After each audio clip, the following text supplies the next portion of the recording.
boys and girls. It's Miss Myrno again, and I know it's been a long time since I've sent you guys a video, but my camera crew and director and producer spent some time in Hoover, so he's back now, and he's helping me out again. Here, come around here and wave. Y'all remember? Hi, everybody. It's me. Okay, so anyway, I have a couple of things I want to talk to you about, and then we'll read Stuart. Okay, so when last we were together through this video, I was talking about wanting to tell you guys how much I love each one of you, and so I started with Clay.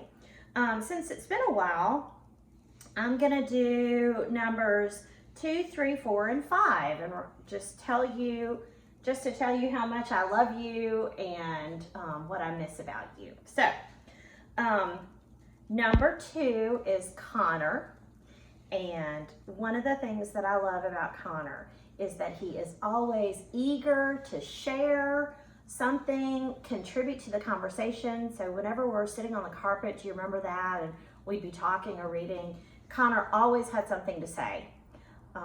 I could always count on him to contribute. And I miss you, Connor, and I love you. Number 3 is Wesley.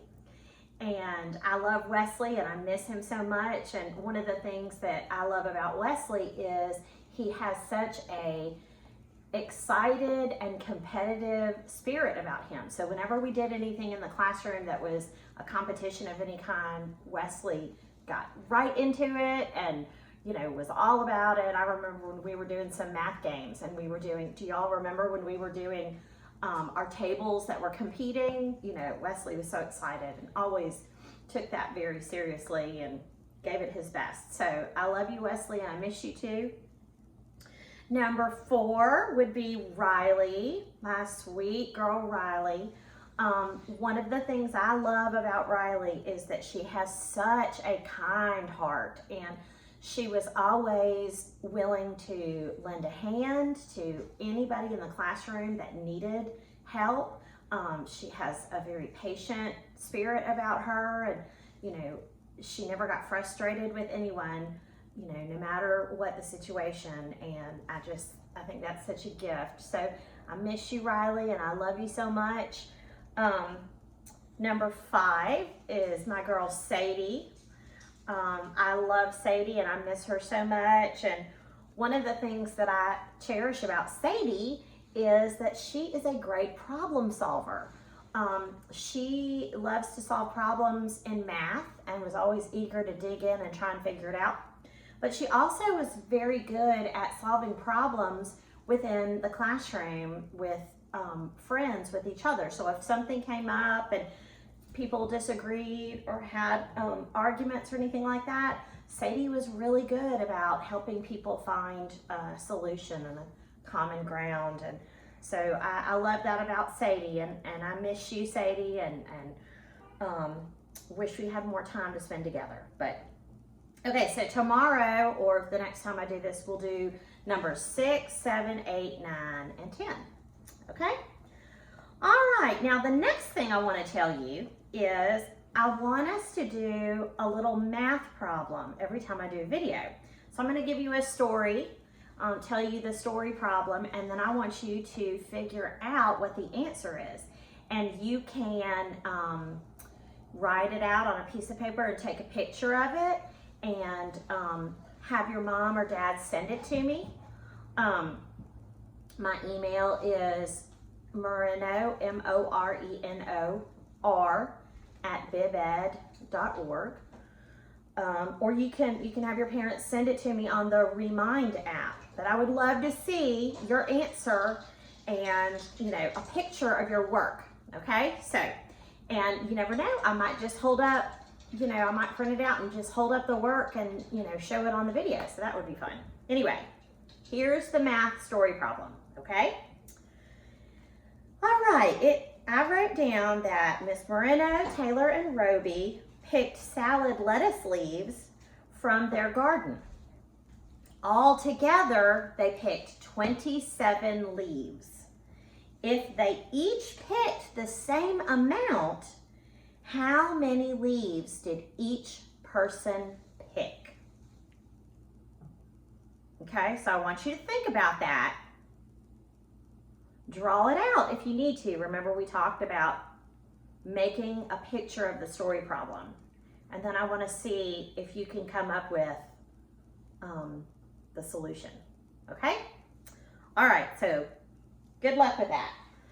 And now let's go ahead and read Stuart Little. Okay, so the last time we were reading, which was, again, a while ago, Margalo was about to be attacked by that bird. Not that bird, the cat.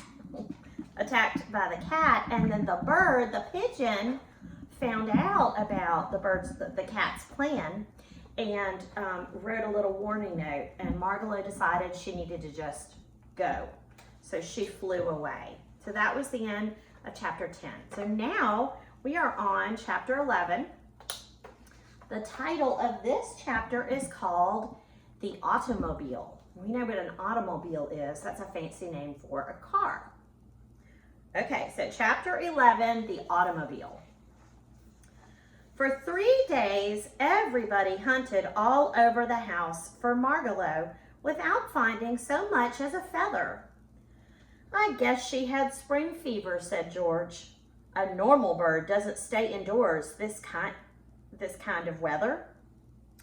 Perhaps she has a husband somewhere and has gone to meet him, suggested Mr. Little. She has not, sobbed Stuart bitterly. That's just a lot of nonsense. How do you know? Asked George. Because I asked her one time, cried Stuart. She told me she was a single bird. Everybody questioned Snowbell carefully and closely, but the cat insisted he knew nothing about Margalo's disappearance. I don't see why you have to make a pariah out of me just because that disagreeable little chippy flew the coop, said Snowbell irritably. Stuart was heartbroken. He had no appetite, he refused food, and he lost weight. Finally, he decided that he would run away from home without telling anybody and go out into the world and look for Margalo. While I am about it, I might as well seek my fortune too, he thought. Before daybreak next morning, he got out his biggest handkerchief, and in it he placed his toothbrush, his money, his soap, his comb and brush, a clean suit of underwear, and his pocket compass. I ought to take along something to remember my mother by, he thought. So he crept into his mother's bedroom where she was still asleep, climbed the lamp cord to her bureau, and pulled a strand of Mrs. Little's hair from her comb. He rolled the hair up neatly, and he laid it in a handkerchief with the other things. Okay, now I'm going to show you a picture. This is a picture of Stuart packing his things, and also a picture of Stuart getting a hair from his mother's comb.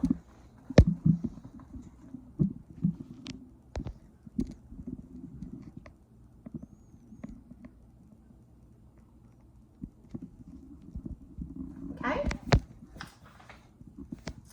Then when he rolled everything up into a bundle and tied it onto one end of a wooden match, with his gray felt hat cocked jauntily on one side of his head and his pack slung across his shoulder, Stuart stole softly out of the house. Goodbye, home. My beautiful home, he whispered. I wonder if I will ever see you again. Stuart stood uncertainly for a moment in the street in front of the house. The world was a big place in which to go looking for a lost bird. North, south, east, or west? Which way should he go? Stuart decided that he needed advice on such an important matter, so he started uptown to find his friend, Dr. Carey, the surgeon dentist, owner of the schooner Wasp. Remember, that was the boat that Stuart sailed. The doctor was glad to see Stuart. He took him right into his inner office where he was busy pulling a man's tooth. The man's name was Edward Clydesdale, and he had several wads of gauze in his cheek to hold his mouth open good and wide. The tooth was a hard one to get out, and the doctor let Stuart sit on his instrument tray so they could talk during the operation. Can you believe that? That wouldn't happen nowadays, would it? "This is my friend Stuart Little," he said to the man with gauze in his cheek. Replied the man as best as he could. "Very well, thank you," replied Stuart. "Well, what's on your mind, Stuart?" asked Dr. Carey, seizing hold of the man's tooth with a pair of pincers and giving a strong yank. "I ran away from home this morning," explained Stuart. "I'm going out into the world to seek my fortune and look for a lost bird.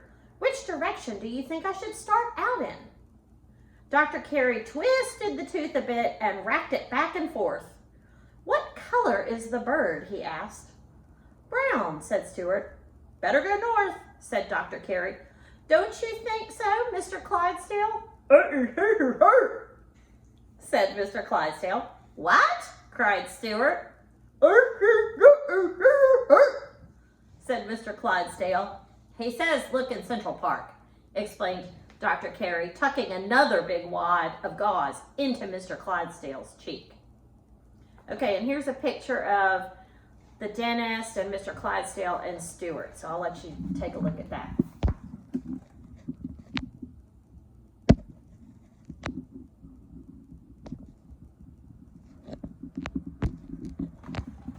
Okay.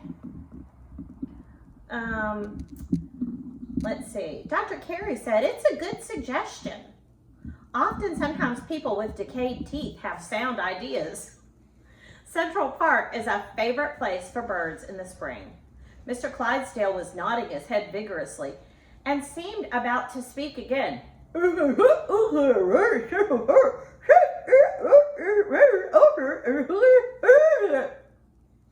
"What?" cried Stuart, delighted at this new kind of talk. "What say, Mr. Clydesdale?"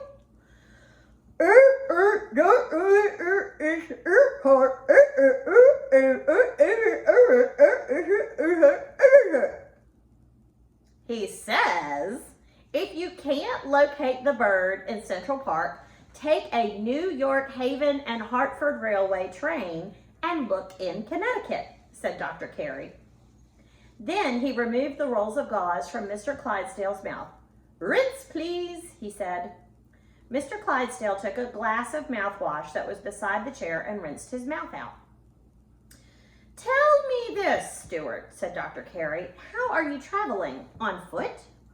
"Yes, sir," said Stuart. "Well, I think you'd better have a car. As soon as I get this tooth out, we'll see what can be done about it. Open, please, Mr. Clydesdale." Dr. Carey grabbed the tooth with the pinchers again, and this time he pulled so long and so hard with such determination that that tooth popped out, which was a great relief to everyone, particularly Mr. Clydesdale. The doctor then led Stuart into another room. From a shelf, he took a tiny automobile about 6 inches long. Okay, so that's going to be about like this. Can you see? Okay. The most perfect miniature automobile Stuart had ever seen. It was bright yellow with black fenders, a streamlined car of graceful design. "I made this myself," Dr. Carey said. "I enjoy building model cars and boats and other things when I am not extracting teeth. This car has real gasoline and a real gasoline motor in it. It has quite a good deal of power. Do you think you can handle it, Stuart?" "Certainly," replied Stuart, looking into the driver's seat and blowing the horn. "But isn't it going to attract too much attention? Won't everybody stop and stare at such a small automobile?" "They would if they could see you," replied Dr. Carey. but nobody will be able to see you or the car." "Why not?" asked Stuart. "Because this automobile is a thoroughly modern car. Not only is it noiseless, it's invisible. Nobody can see it." "I can see it," remarked Stuart. "Push that little button," said the doctor, pointing to a button on an instrument panel. Stuart pushed the button. Instantly, the car vanished from sight. "Now push it again." "How can I push it when I can't see it?" said Stuart. "Feel around for it." So Stuart felt around until his hand came in contact with a button. It seemed like the same button, and Stuart pushed it.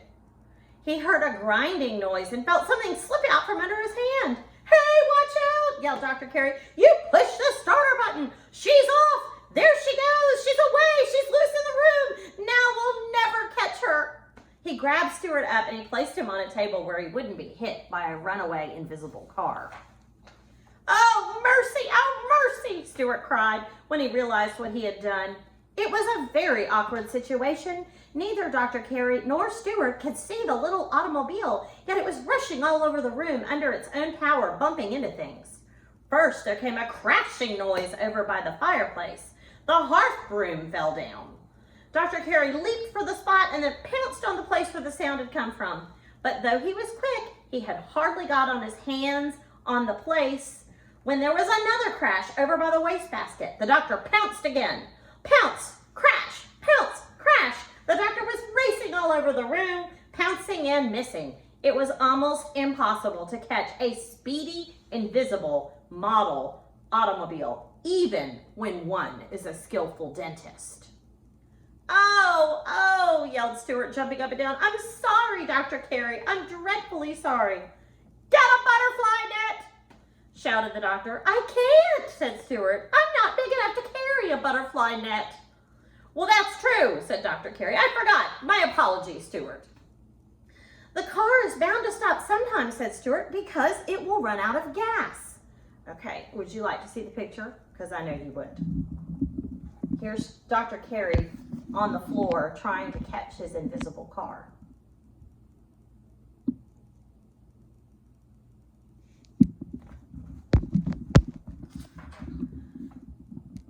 "That's true too," said the doctor. So he and Stuart sat down and waited patiently until they no longer heard any crashing sounds in the room. Then the doctor got on his hands and knees and crawled cautiously all over, feeling here and there until at last he found the car. It was in the fireplace, buried up to its hubs in wood ashes. The doctor pressed the proper button, and there it stood in plain sight again. Its front fenders crumpled, its radiator leaking, its headlights broken, the windshield shattered, its right rear tire punctured, and quite a bit of yellow paint scratched off the hood. "What a mess," groaned the doctor. "Stuart, I hope this will be a lesson to you. Never push a button on an automobile unless you are sure of what you are doing." "Yes, sir," answered Stuart, and his eyes filled with tears, each tear being smaller than a drop of dew. It had been an unhappy morning, and Stuart was already homesick.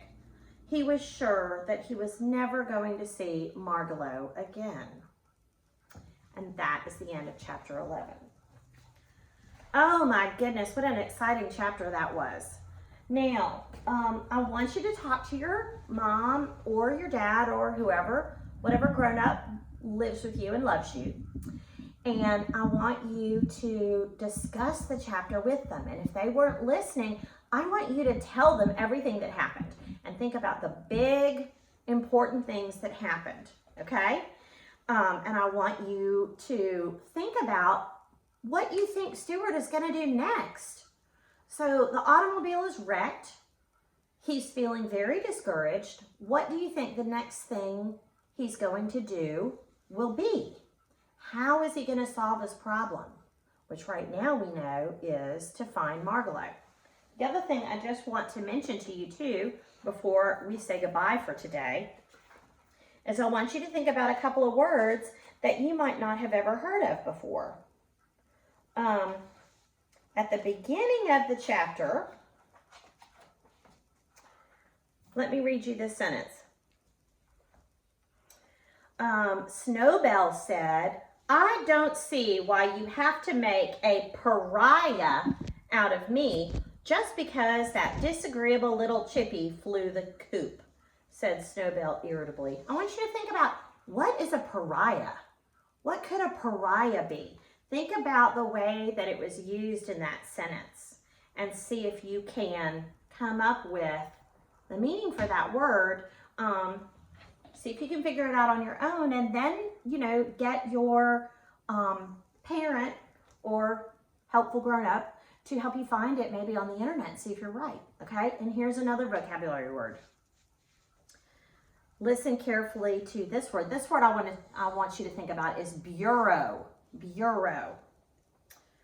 And the sentence is, so he crept into his mother's bedroom where she was still asleep, climbed the lamp cord to her bureau, and pulled a strand of Mrs. Little's hair from her comb. Okay, so I want you to think about what the word bureau means and see if you can figure it out, and then check it and see if you're right, okay? And that's the way that we learn new words and make our vocabulary more expansive. All right, so that's all for today. Don't forget that even though we are far apart, that we keep each other in our hearts, and I love each and every one of you so much, and I'm excited for you guys to hear the video, watch the video, and I want to hear all about your math answers and anything else that you want to tell me. You can always email me or send me a message on Remind, okay? So goodbye for now. I love you.